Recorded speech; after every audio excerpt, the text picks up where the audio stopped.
Hi friends, ಎಲ್ಲರಿಗೂ ನಮಸ್ಕಾರ. ಕವಿರಾಜಲೋಕ ಚಾನಲ್ಗೆ ಸ್ವಾಗತ. ಇವತ್ತು ನಾನು ಕೇವಲ 20 ನಿಮಿಷದಲ್ಲಿ ಫಟಾಫಟ್ ಅಂತ ಚಿಲ್ಲಿ ಚಿಕನ್ ಮಾಡೋದು ಹೇಗೆ ಅನ್ನೋದನ್ನು ತೋರಿಸ್ಕೊಡ್ತೀನಿ. ಇದಕ್ಕೆ ಎಣ್ಣೆ, ಈರುಳ್ಳಿ, ಟೊಮೆಟೊ ಆ ಥರ ಏನೂ ಬೇಡ.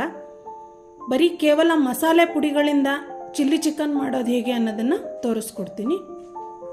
ಮನೆಗೆ ಯಾರಾದರೂ ಸಡನ್ನಾಗಿ ಗೆಸ್ಟ್ ಬಂದರು ಅಂದರೆ ಇಮಿಡಿಯೇಟಾಗಿ ಮಾಡ್ಕೋಬೋದು. ಅಂಥ ಒಳ್ಳೆ ರೆಸಿಪಿ ಇದು. ಇದನ್ನು ಮಾಡೋದು ಹೇಗೆ ಅನ್ನೋದನ್ನು ನೋಡೋಣ ಬನ್ನಿ. ಇದಕ್ಕೆ ಬೇಕಾಗಿರುವಂಥ ಪದಾರ್ಥಗಳು, ನಾನಿಲ್ಲಿ ಅರ್ಧ kg ಚಿಕನ್ನ ಚೆನ್ನಾಗಿ ಅರಿಶಿನ ಹಾಕಿ ತೊಳೆದಿಟ್ಕೊಂಡಿದ್ದೀನಿ. ಅರ್ಧ ನಿಂಬೆ ಹೋಳು ಇಟ್ಕೊಂಡಿದ್ದೀನಿ. 10 ರಿಂದ 12 ಹಸಿಮೆಣಸಿನ್ಕಾಯಿನ ಮಧ್ಯ ಸೀಳಿ ಕಟ್ ಮಾಡಿ ಇಟ್ಕೊಂಡಿದ್ದೀನಿ. ಸ್ವಲ್ಪ ಕರಿಬೇವು, 1 ಟೇಬಲ್ ಸ್ಪೂನ್ನಷ್ಟು ಶುಂಠಿ ಬೆಳ್ಳುಳ್ಳಿ ಪೇಸ್ಟ್, 2 ಟೇಬಲ್ ಸ್ಪೂನ್ನಷ್ಟು ಅಚ್ಕಾರದ ಪುಡಿ, 2 ಟೇಬಲ್ ಸ್ಪೂನ್ನಷ್ಟು ಧನಿಯಾ ಪುಡಿ, 1.5 ಟೇಬಲ್ ಸ್ಪೂನ್ನಷ್ಟು ಗರಂ ಮಸಾಲ, ಸ್ವಲ್ಪ ಅರಿಶಿನ, ರುಚಿಗೆ ತಕ್ಕಷ್ಟು ಉಪ್ಪು, ಹಾಗೆ 2 ಟೇಬಲ್ ಸ್ಪೂನ್ನಷ್ಟು ಡಾರ್ಕ್ ಸೋಯಾ ಸಾಸ್, 2-3 ಟೇಬಲ್ ಸ್ಪೂನ್ನಷ್ಟು ಕಾರ್ನ್ಫ್ಲೋರ್ ತಗೊಂಡಿದ್ದೀನಿ. ಮೊದಲಿಗೆ ಚಿಲ್ಲಿ ಚಿಕನ್ ಮಾಡೋದಕ್ಕೆ ಒಂದು ಕಡಾಯಿ ತಗೊಂಡಿದ್ದೀನಿ. ಇದಕ್ಕೆ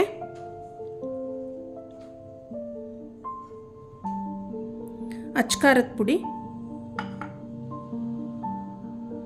ಧನಿಯಾ ಪುಡಿ,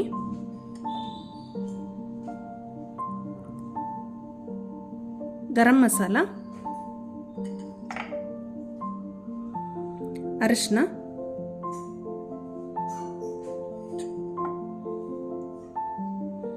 ಶುಂಠಿ ಬೆಳ್ಳುಳ್ಳಿ ಪೇಸ್ಟ್,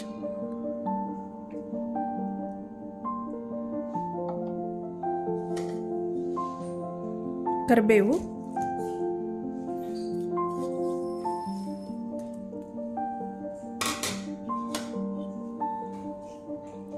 ಕಟ್ ಮಾಡಿ ಇಟ್ಕೊಂಡಿರೋ ಹಸಿಮೆಣಸಿನಕಾಯಿ,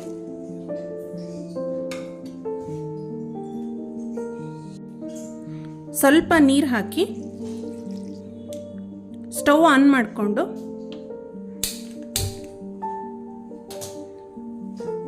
ಒಂದು 2-3 ನಿಮಿಷ ಇದು ಹಸಿ ವಾಸನೆ ಹೋಗಬೇಕು, ಅಲ್ಲಿ ತನಕ ಚೆನ್ನಾಗಿ ಫ್ರೈ ಮಾಡ್ಕೋಬೇಕು.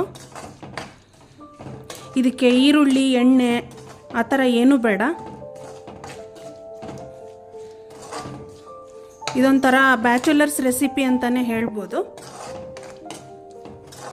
ನೋಡಿ, ಇದೀಗ 2-3 ನಿಮಿಷದಿಂದ ಚೆನ್ನಾಗಿ ಕುದ್ದಿದೆ, ಹಸಿ ಘಾಟ್ ವಾಸನೆ ಎಲ್ಲ ಹೋಗಿದೆ. ಈಗ ತೊಳೆದಿಟ್ಕೊಂಡಿರೋ ಚಿಕನ್ ಹಾಕ್ತಾ ಇದ್ದೀನಿ.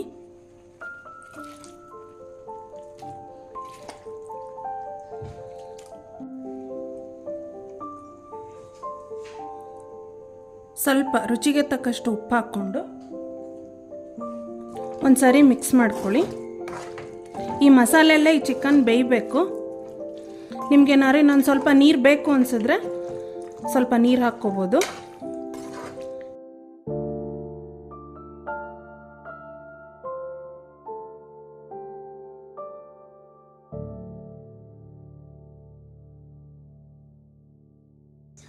ನೋಡಿ, ಈಗ ಒಂದು ಸ್ವಲ್ಪ ನೀರು ಹಾಕ್ಕೋತಾ ಇದ್ದೀನಿ.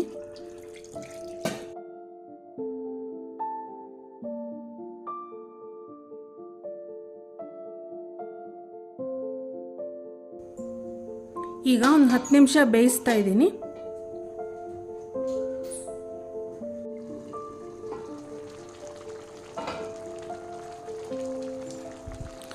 ಮಧ್ಯದಲ್ಲಿ ಒಂದ್ಸಾರಿ ಈ ರೀತಿ ಮಿಕ್ಸ್ ಮಾಡ್ಕೊಳ್ಳಿ. ಈಗ ಸೋಯಾ ಸಾಸ್ ಹಾಕ್ತಾ ಇದ್ದೀನಿ.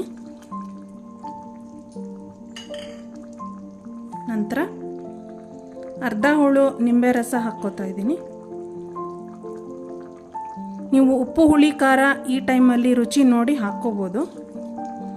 ಖಾರ ಏನಾದ್ರು ಜಾಸ್ತಿ ತಿನ್ನೋರಾದರೆ ಇನ್ನೊಂದು ಸ್ವಲ್ಪ ಅಚ್ಕಾರದ ಪುಡಿ ಹಾಕ್ಕೋಬೋದು.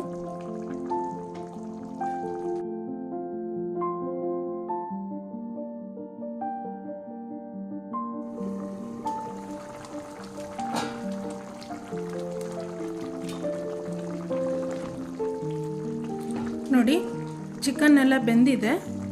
ಈಗ ಕಾರ್ನ್ಫ್ಲೋರ್ಗೆ ಸ್ವಲ್ಪ ನೀರು ಹಾಕ್ಕೊಂಡು ಈ ರೀತಿ ಪೇಸ್ಟ್ ಮಾಡ್ಕೊಂಡಿದ್ದೀನಿ. ಈಗ ಇದನ್ನು ಹಾಕ್ತೀನಿ.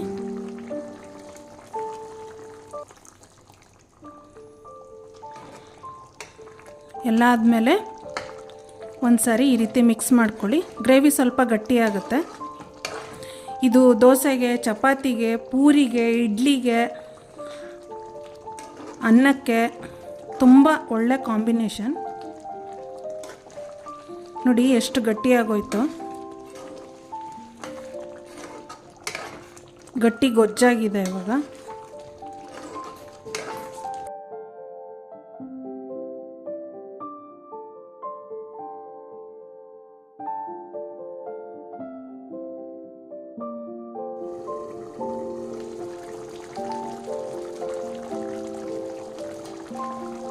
ನೋಡಿ ಈ ಚಿಕನ್ ಈಗ ಕಂಪ್ಲೀಟಾಗಿ ಬೆಂದಿದೆ. ಈಗ ಸ್ಟವ್ ಆಫ್ ಮಾಡ್ಕೊತಾ ಇದ್ದೀನಿ.